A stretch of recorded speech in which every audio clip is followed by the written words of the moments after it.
बहुत समय पहले की बात है। एक छोटी सी गांव में लोग हर साल बड़ी श्रद्धा से माँ काली की पूजा करते थे। लेकिन गांव के बच्चों के मन में एक सवाल हमेशा आता था, माँ काली की सवारी गधा क्यों है। एक दिन गांव के मंदिर में एक बूढ़े साधु आए। बच्चों ने उन्हें घेर लिया और वही सवाल पूछ लिया। साधु मुस्कुराए और बोले, इसकी एक पुरानी कथा है, सुनोगे। बच्चे उत्साह से बैठ गए। बहुत समय पहले की बात है। देवताओं और असुरों के बीच लगातार युद्ध चल रहा था।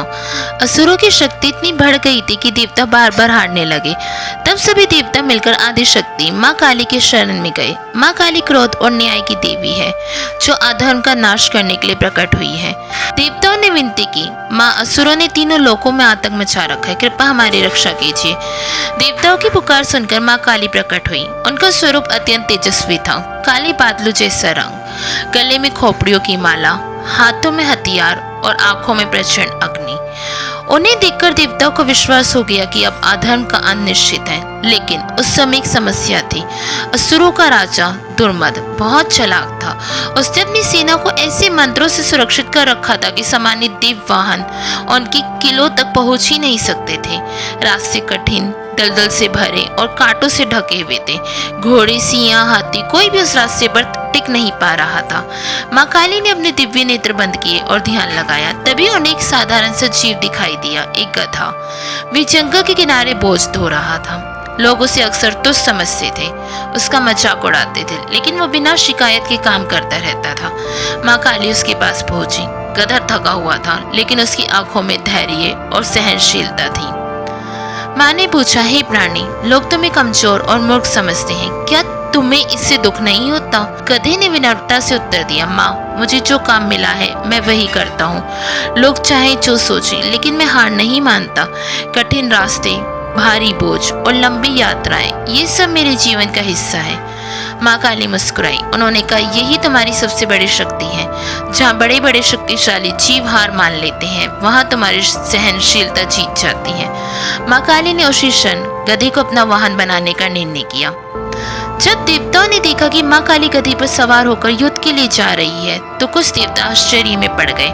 उन्होंने पूछा, माँ, आपका वाहन तो सिंह या बाघ जैसा शक्तिशाली होना चाहिए, गधा क्यों। माँ काली ने उत्तर दिया, सच्ची शक्ति केवल बल में नहीं होती, धैर्य, मेहनत और सहनशीलता भी उतनी ही बड़ी शक्ति है। गधा अपमान सहकर भी अपने काम से पीछे नहीं हटना। यही गुण आज हमें जीत दिलाएंगे।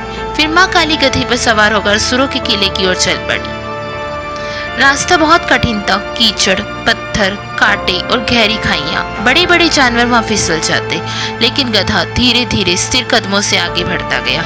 असुरों को विश्वास ही नहीं हुआ कि कोई उस रास्ते से उनके किले तक पहुंच सकता है। जब माँ काली अचानक उनके सामने प्रकट हुई तो वे घबरा गए। भीषण युद्ध हुआ। माँ काली ने अपने त्रिशूल और तलवार से असुरों का संहार किया।